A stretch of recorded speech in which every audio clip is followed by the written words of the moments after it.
Welcome to the Internet of Things Made Simple. I'm Larry Boyhumer. This is episode number 5, and I thank you for listening.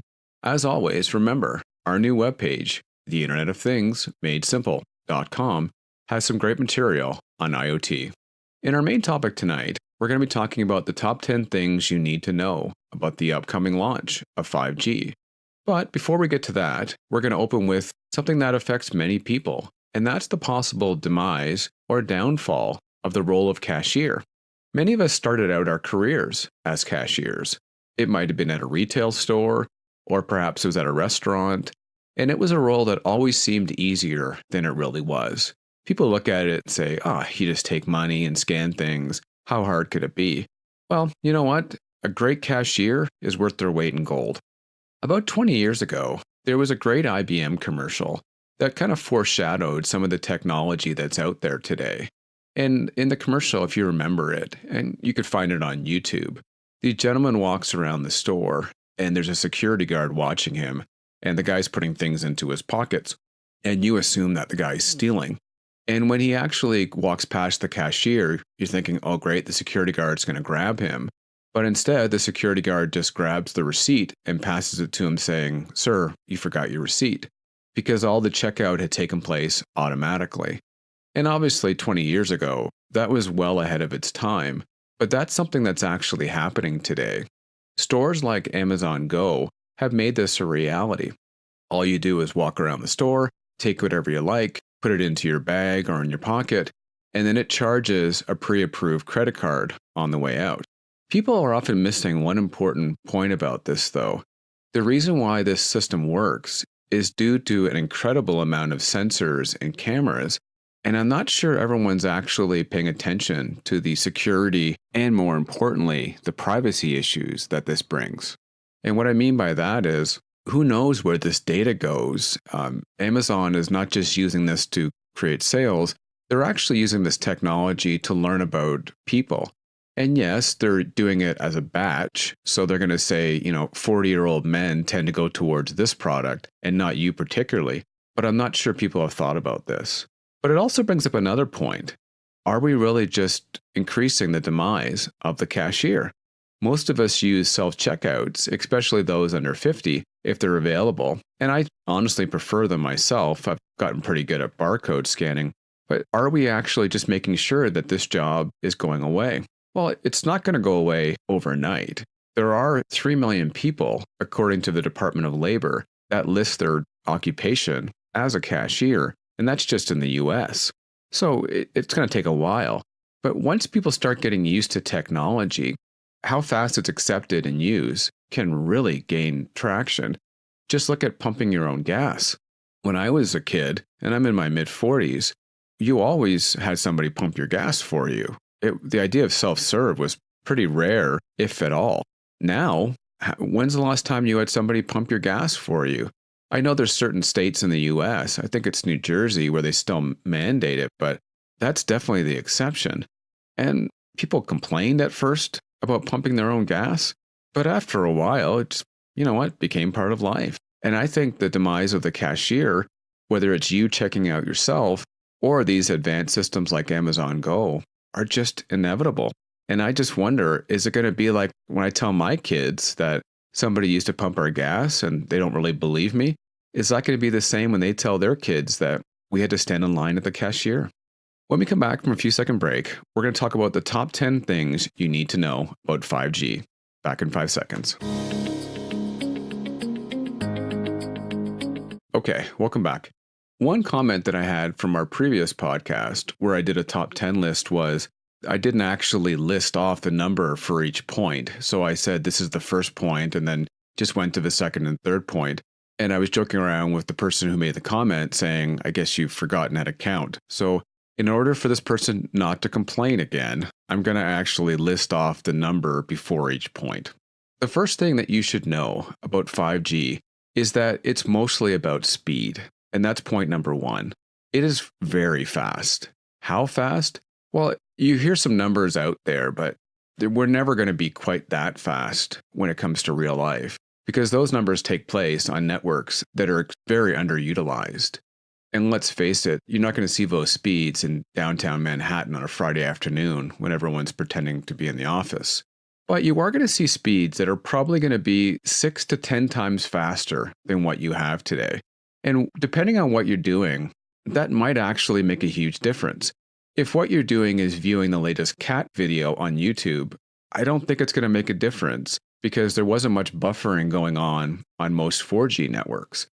But if what you're doing is real-time applications, and we're going to talk about latency in a future point, it will make a huge difference. So I think depending on how much you truly need speed and how fast you're able to send information, the extra speed from 5G might be a huge lifesaver. Point number 2, and this is what I was just referring to, is that it's a lot lower latency, and that makes things much more real-time than ever before.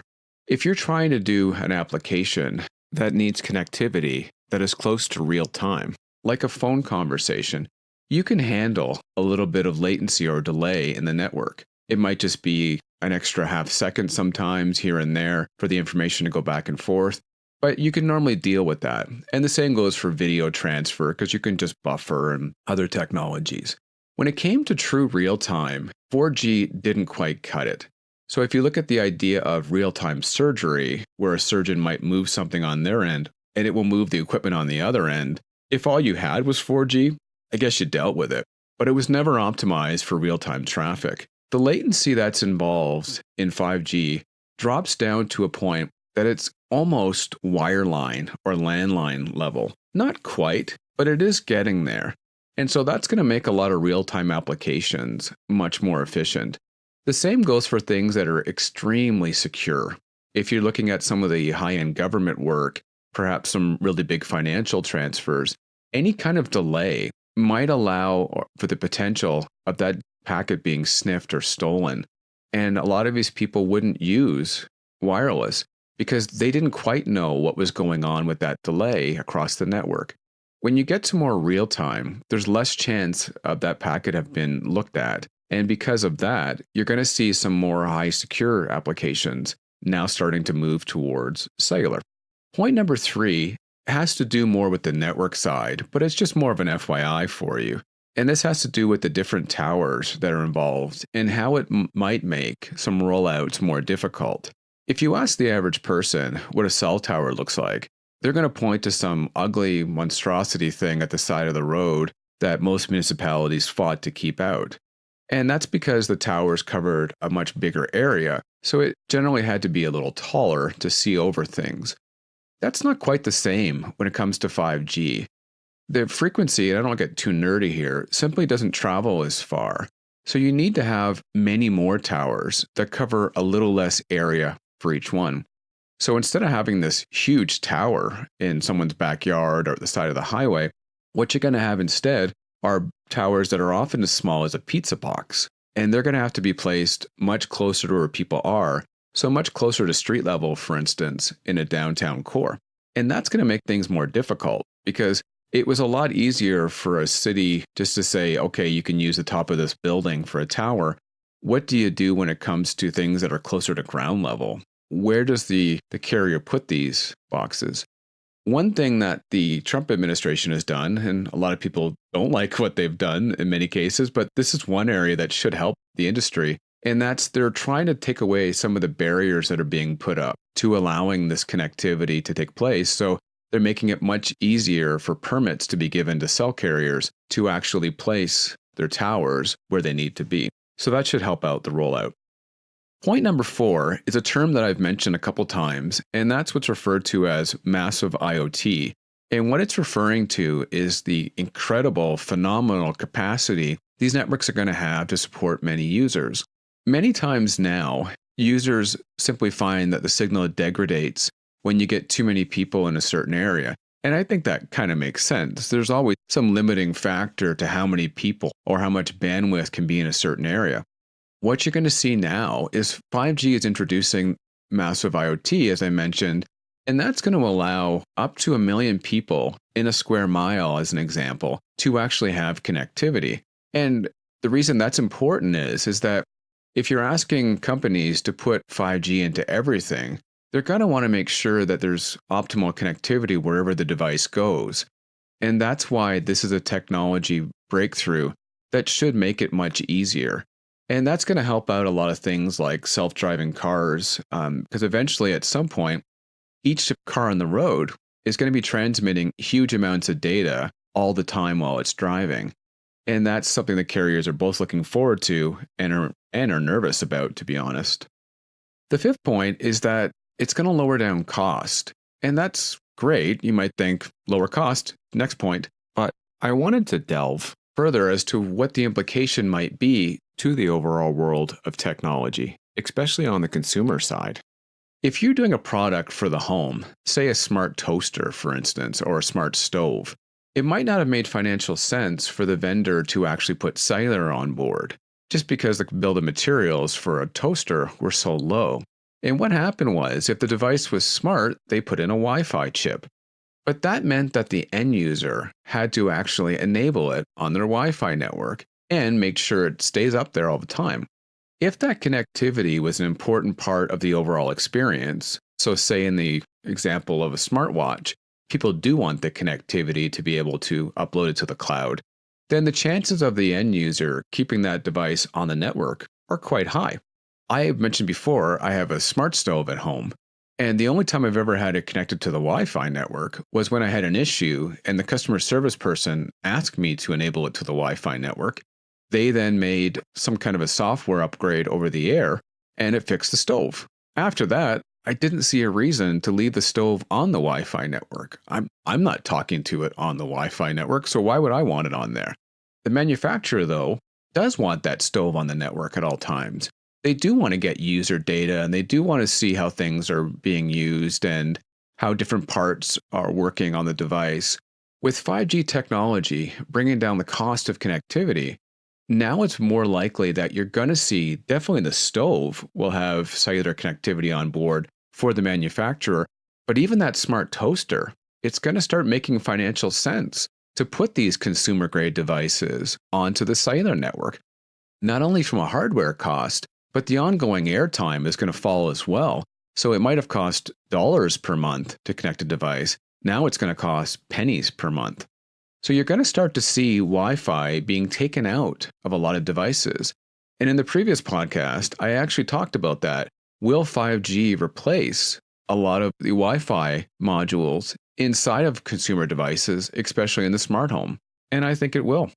When we come back from a few second break, we're going to cover points 6 to 10. Back in 5 seconds. Number 6. One great marketing tactic is to build up excitement for your product at the time of launch. Companies normally do this by creating a lot of pre-launch hype for their product. And 5G is definitely in that pre-hype phase right now. One of the problems is that it's nowhere close to being available in many parts of the country. You hear talk about 5G, and you even hear devices that are going to have 5G soon, but it's really only available in some pretty limited testing. And if it is available commercially today, it's going to be in small areas. So I think there's a couple cities in the US that were somewhat widely available. Most 5G is being tested in a lab, however, or perhaps on a few test sites. So it's going to be a while away.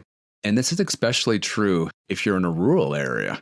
One of the problems that 5G is going to bring up for a lot of the carriers is that the amount of data being sent is supposed to skyrocket.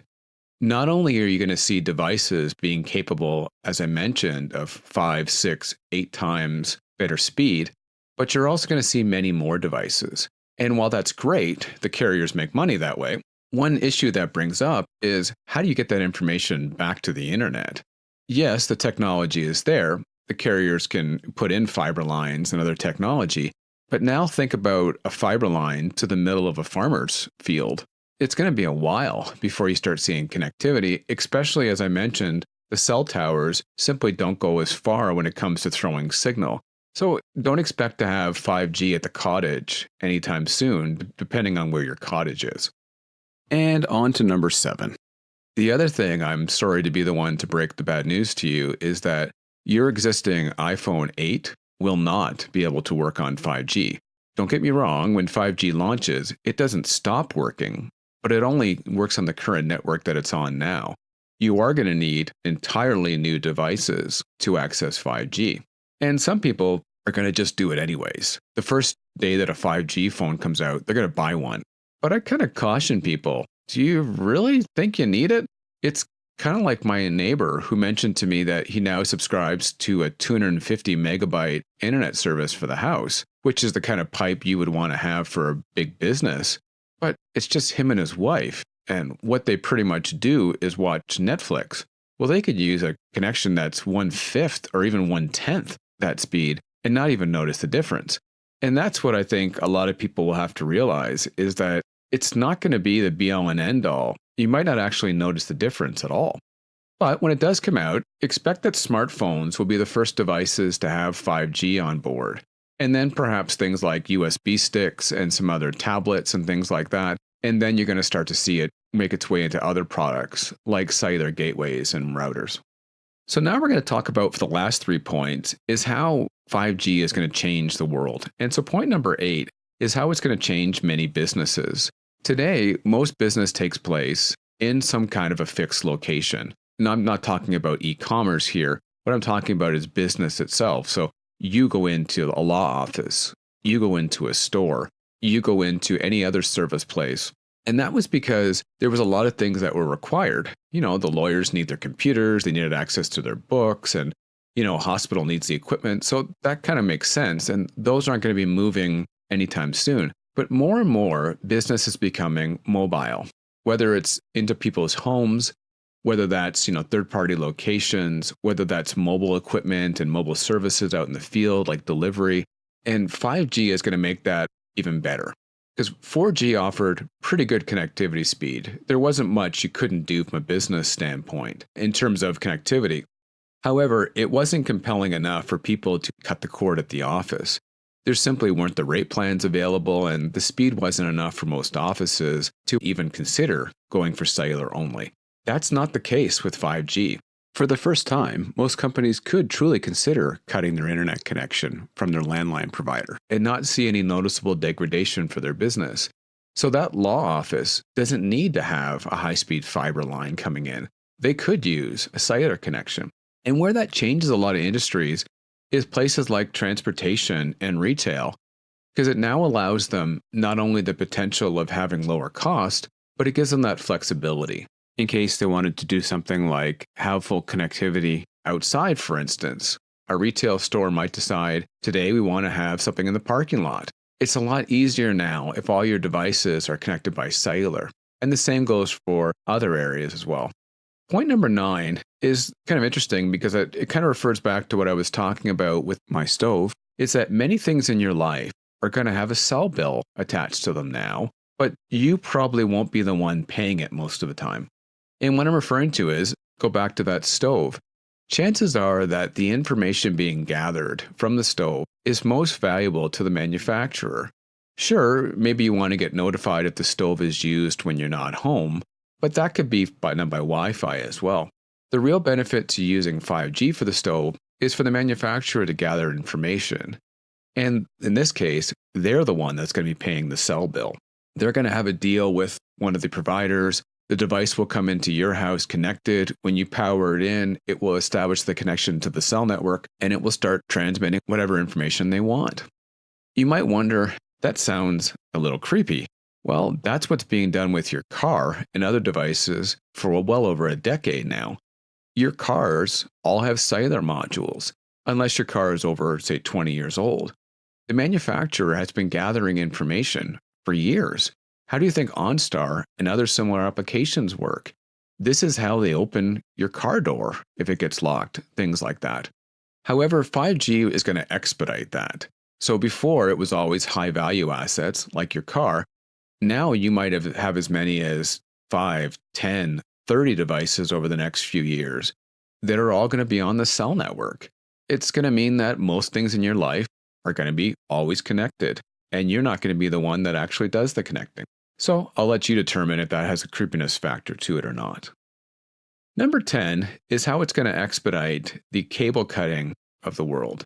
And in this case, I'm talking not only about cable being cut. So people talk about, how Netflix is taking over the world and those kind of services. It's also going to have people cut the cord when it comes to their fixed wired internet connection. Many people don't have a home phone, and a lot of people also don't have cable. But even millennials tend to have a wired connection to their home for internet. And that's because the cost of browsing per megabyte was simply too high for cellular devices. There weren't many all you can eat plans in the cell world. If you have one, great, but there was always limitations of some kind. So most people tended to have a wired connection. 5G will change that, and I'm curious to see how much of that change is going to be endorsed by the carriers. People are going to do it anyways, because 5G truly will offer low enough rates that it makes sense to cut the cord. I'm just wondering if people are going to do it and the carriers are going to just hold their nose, or you're actually going to see rate plans where the carriers say, cut the cord. The reason why I bring that up is that most cell carriers out there in the world are not alone in the company. They often have another part of the company that sells those wired connections. So I'm curious to see how much cannibalization there's going to be when it comes to this. But when you start seeing 5G come out and you're getting speeds that are approaching fiber-like connection, I think people will switch to it, especially for people that tend to be very active. So if you have a cottage, for instance, or if you're always, like me, sitting in the stands while your kids have practices and games, being able to take that connectivity with you with one bill is very compelling. And I think especially the millennials will definitely do that pretty quickly. I hope you enjoyed this podcast. I look forward to having you listen to future ones. As a reminder, they're available every Thursday. I also humbly ask that you subscribe to this podcast using your favorite podcast service and look forward to having you come back again. Thanks for listening. I'm Larry Bohumor.